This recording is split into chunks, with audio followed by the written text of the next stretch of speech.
السلام علیکم۔ جو بھی میرے چینل پہ پہلی بار آئے ہیں وہ میرے چینل کو سبسکرائب کریں، لائک کریں اور شیئر کریں۔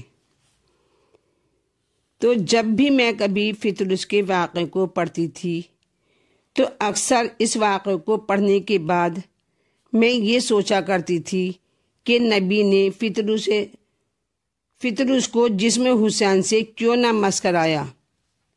شاید اس لیے کہ بعد میں آنے والے انسان جو آج کل قدم قدم پر بدعت کا فتویٰ ارشاد فرمایا کرتے ہیں کہ رونا بدعت ہے، تعزیہ داری بدعت ہے، یہ ہمارے تبرکات جو ہیں یہ بدعت ہیں، اور کربلا کا واقعہ وہ عظیم ثانیہ وہ بھی بدعت ہے۔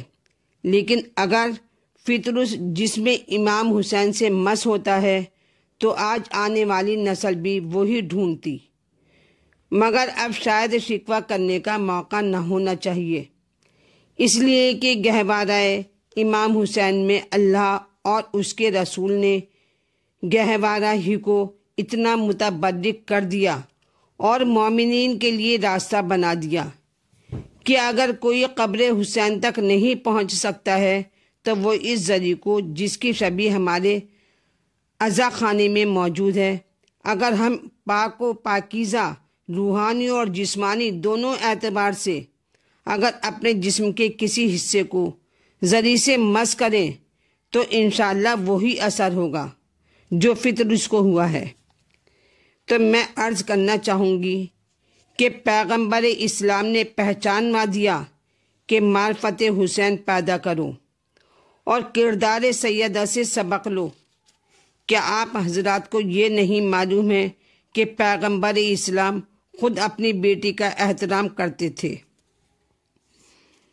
اور پیغمبر اسلام کی زوجیت میں رہنے کے بعد بھی لاولد رہ جانا اور پیغمبر اسلام نے پہچانوا دیا کہ معرفت حسین پیدا کرو اور کردار سیدہ سے سبق لو۔ کیا آپ حضرات کو یہ نہیں معلوم کہ پیغمبر اسلام خود اپنی بیٹی کا احترام کرتے تھے؟ خود پیغمبر اسلام کا اپنی بیٹی کو اپنی زبان سے احترام کرنا اور ہے، اور امت کا نبی سے رشتہ جوڑ کر کسی خاتون کو صاحب احترام سمجھنا اور ہے، یا یوں کہا جائے کہ شریک حیات امیر المومنین ہونا اور بات ہے اور ام المومنین ہونا اور بات ہے، مادر حسین ہونا اور ہے، اور نفس رسول کے ساتھ رہ کر خدمت دین کرنا اور ہے، اور نفس رسول کے مقابل آ کر دین میں اختلاف پیدا کرنا اور ہے، صدیقہ کبریٰ قرار پا جانا اور ہے، اور امت کے رحم و کرم پر صدیقہ بن جانا اور ہے۔ تو نبی کی پارہ جگر جناب سیدہ کا مقابلہ دنیا کی کوئی عورت نہ کر سکے گی، اور نہ کرتی آئی ہے، نہ آگے کبھی کر سکے گی۔ آپ ذرا غور فرمائیں کہ حضرت فاطمہ کس منزل کمال پر ہیں۔ جناب سیدہ خود معصومہ ہیں اور باپ معصوم، ان کے شوہر بھی معصوم، یہاں تک کہ بیٹے بھی معصوم، یہاں تک کہ پوری نسل معصوم۔ تب عصمت مریم حضرت عیسیٰ پر ختم ہو گئی، لیکن فاطمہ کی عصمت کا سلسلہ قائم بن کر صبح قیامت تک رہے گا۔ یا یوں سمجھیے کہ فاطمہ وہ عصمت کا نمونہ ہے کہ فاطمہ ہی سے جمال محمدی، جلال حیدری، شجاعت شبیری، عبادت سجادیہ، علم باقری اور صدق جعفری اور حلم کاظمی، رضائے رضوی، تقوی تقی، طہارت مہدی، ان سب کا وجود فاطمہ سے ہے۔ فاطمہ وہ عصمت کا نمونہ ہے کہ فاطمہ کمالات محمدی کا نمونہ ہے۔ ذات فاطمہ زہرا کیا ہے؟ جناب سیدہ کے فضائل میں بھی جناب سیدہ فاطمہ زہرا فضائل میں بھی شریک رسالت ہیں اور مسائب میں بھی شریک رسالت ہیں۔ پیغمبر اسلام کے تبلیغ اسلام میں بھی شریک رسالت ہیں۔ تو ایک دن پیغمبر اسلام نے مسجد نبوی میں منبر سے ارشاد فرمایا کہ بتلاؤ عورت کے لیے سب سے بہتر شے کیا ہے؟ آج اگر دنیا کے ہر مسلمان مرد عورت ہوتے تو جواب ملتا کہ عورت کے لیے سب سے بہتر شے ہے اس کا حسن و جمال، زیورات، زیب و زینت کے سامان، اچھے اچھے کپڑے، بناؤ سنگار کی چیزیں، اور کار، بنگلہ، اچھے مکانات، اچھی اچھی سواریاں۔ اس سوال کے سننے کے بعد جناب سلمان فاطمہ کے در پر آئے اور فاطمہ زہرا سے دریافت کیا کہ بی بی، آپ کے بابا کا سوال ہے کہ عورت کے لیے سب سے بہتر شے کیا ہے؟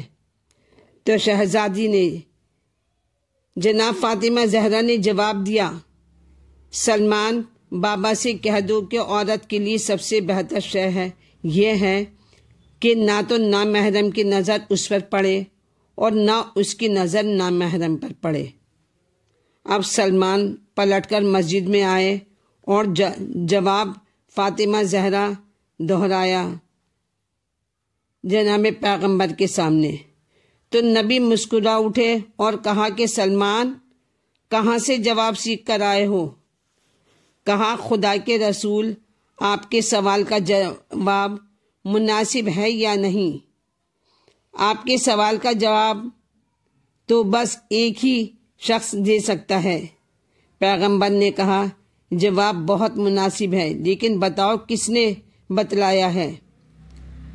سلمان فارسی نے کہا کہ خدا کے رسول کے سوال کا جواب رسالت کا ٹکڑا ہی دے سکتی ہے۔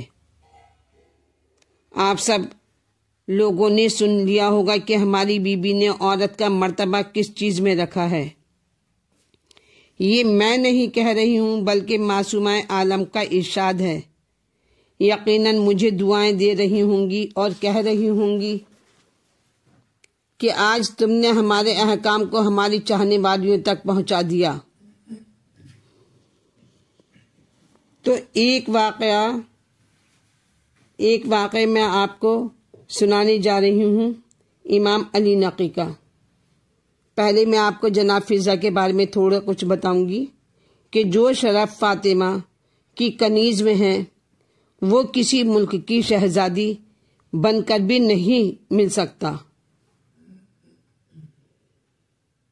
جناب زہرا کی پیروی کرنے میں جو عزت حاصل ہوتی ہے وہ کسی اور میں نہیں ہو سکتی، جبکہ جناب فضا کنیز فاطمہ تھیں، اور کنیز فاطمہ کا شرف یہ ہے کہ ان کی دعاؤں سے خوان جنت سے آ جائے اور نبی آنسو آنکھوں میں بھر کر کہیں کہ اے پالنے والے، تیرا شکر ہے کہ جو شرف تو نے مادر عیسیٰ مریم کو عطا کیا وہ میری بیٹی کی کنیز فضا کو ملا۔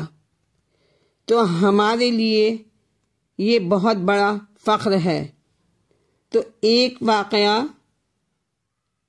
میں آپ کو جناب امام علی نقی کا بھی سناؤں گی، تو ہمارے لیے بخشش کا ذریعہ ہوگا کہ ہمارا بھی شمار بی بی کی کنیزوں میں ہو جائے، اور یہ اسی وقت ممکن ہے کہ جب ہم ان کے ہو جائیں اور ان کے بتائے ہوئے راستے پر چلیں۔ وہ صدیقہ تھیں اور ہم سچ بولیں، وہ طاہرہ تھیں اور ہم پاکیزگی کو اختیار کریں، وہ عبادت گزار تھیں اور ہم نمازی ہو جائیں۔ انہوں نے دین بچانے کے لیے قربانیاں دیں اور مصائب برداشت کیے، ہم ان کے لال کی آزاداری کے لیے قربانیاں دیں اور تکلیفیں برداشت کریں۔ ایک واقعہ امام علی نقی علیہ السلام کے دور کا ہے، اور متوکل دربار لگائے بیٹھا تھا۔ ایک مرتبہ متوکل دربار لگائے بیٹھا تھا کہ ایک عورت نے سیدانی ہونے کا دعویٰ کیا، تو متوکل نے کہا کہ یہ کیسے تسلیم کیا جائے کہ تو سیدانی ہے؟ درباریوں نے رائے دی کہ امام نقی سے پوچھو، میرے امام تشریف لائے اور سوال کیا کہ یہ عورت سعدانی ہونے کا دعویٰ کرتی ہے۔ میرے امام نے فرمایا کہ خون اولاد حسین خونخوار جانوروں پر حرام ہے، تم درندوں کو اس پر چھوڑ دو، اگر یہ سعدانی ہوگی تو درندے اس کا کچھ نہیں بگاڑ سکتے۔ بس یہ تجویز سن کر عورت کانپنے لگی اور اپنے جھوٹے ہونے کا اقرار کر لیا۔ اب متوکل کو لوگوں نے کہا کہ امام نقی پر کیوں نہ یہ آزمایا جائے اور اس کا تجربہ انہی کے اوپر کیا جائے۔ تو متوکل نے 3 درندے جانوروں کو صحن میں چھوڑا 3 درندے جانوروں کو صحن میں چھوڑا اور خود اوپر کوٹھے پر جا کر تماشا دیکھنے لگی اور حکم دیا کہ امام نقی کو صحن میں چھوڑ دیا جائے۔ امام کو صحن میں آتے دیکھ کر درندے اپنی زبان میں صلوات پڑھنے لگے اور قدموں پر اپنے منہ ملنے لگے۔ تو جس کا جانور تک احترام کریں، ان کے بچوں اور عورتوں اور مردوں کے ساتھ یزیدوں نے کیسا کیسا سلوک کیا کہ 3 دن کا بھوکا پیاسا شہید کیا۔ ذرا سوچی کہ وہ تاریخ قید خانہ جہاں سایہ نہ تھا، جہاں فرش نہ تھا، بچے بھوک سے پریشان، 7 دن کی دھوپ اور رات کی اوس، مگر بچوں نے اور اسیران کربلا نے کبھی یہ نہ کہا کہ یزید کی بیعت کر لیتے۔ حق کی فتح ہوئی اور باطل فنا ہو گیا، ظلم تھک گیا اور مظلوم نے فتح پائی، اور اسیران کربلا کی صدائیں سے، فریاد سے، یتیم بچوں کی صدائیں ہائے سے یزید کو سوچنا پڑا اور 20 صفر کو 1 سال 40 دنوں کے بعد رہائی کا حکم دینے کے لیے مجبور ہو گیا۔ تو یہ پہلا چہلم رہائی کے بعد 20 صفر سن 62 ہجری میں کربلا میں ثانی زہرا نے منایا۔ اپنے عزیز و انصار کی لاشوں کو چھوڑ کر 1 سال سے زیادہ کی مدت گزارنے کے بعد جب رہائی ہوئی ہوگی تو اسیران کربلا کا کیا عالم ہوا ہوگا۔ تو یزید نے دربار میں بیمار کربلا کو بلایا اور زینب سے ساتھ چلنے کا اصرار کیا، مگر پھوپھی کے سمجھانے پر امام تنہا دربار یزید میں پہنچے۔ یزید نے حکم دیا کہ سید سجاد کی ہتھکڑیاں اور بیڑیاں کٹوا دی جائیں، توق خاردار اتارا جائے۔ پھر کہنے لگا کہ سید سجاد تم رہا کیے گئے، آؤ میرے پہلو میں اس تخت پر بیٹھو۔ امام نے فرمایا اے یزید، میں اس تخت پر قدم نہ رکھوں گا، اس لیے کہ میرے بابا کا کٹا ہوا سر اس تخت کے نیچے رکھا ہوا ہے اور تو چھڑی سے بے ادبی کر رہا ہے۔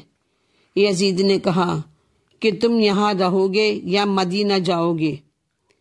یہ اس سے پوچھا جا رہا ہے کہ جس کے سامنے سیدہ کا چمن نظر خزاں ہو گیا، جناب سیدہ کا چمن اجاڑ دیا گیا، رسول کی کھیتی پامال ہو چکی، سکینہ یتیم ہو گئی اور امام حسین شہید ہو گئے، قاسم کی لاش پامال کر دی گئی۔ امام نے فرمایا ذرا پھپھی اماں سے دریافت کر لو۔ زینب نے کہا میرے لال، یزید سے کہہ دو کہ ہم مدینے جائیں گے، مگر ابھی اپنے بھائی کا ماتم کر لیں جس کا خون تم نے بہایا ہے، اس لیے ایک مکان خالی کرا دیا جائے جس میں میں اپنے 9 نہالوں کی صف اعضا بچھا دوں اور پرسہ دوں اور پرسہ لوں۔ بس یہ پہلا فرش اعضا ہے جس کو زینب نے یزید کے محل میں بچھایا تھا۔ خود ہی ذاکرہ تھیں اور سننے والی سب سیدانیاں تھیں۔ شام کی عورتیں تھیں، کیا گریا ہوا ہوگا۔ بی بی زینب، میں کہوں گی کہ آپ نے کس خلوص سے یہ پہلا فرش اعضا بچھایا تھا کہ اب قیامت کی صبح تک یہ فرش اعضا بچھتا رہے گا۔ جو بھی میرے چینل پہ دیکھ رہے ہیں وہ میری ویڈیو کو لائک کریں، سبسکرائب کریں اور شیئر کریں۔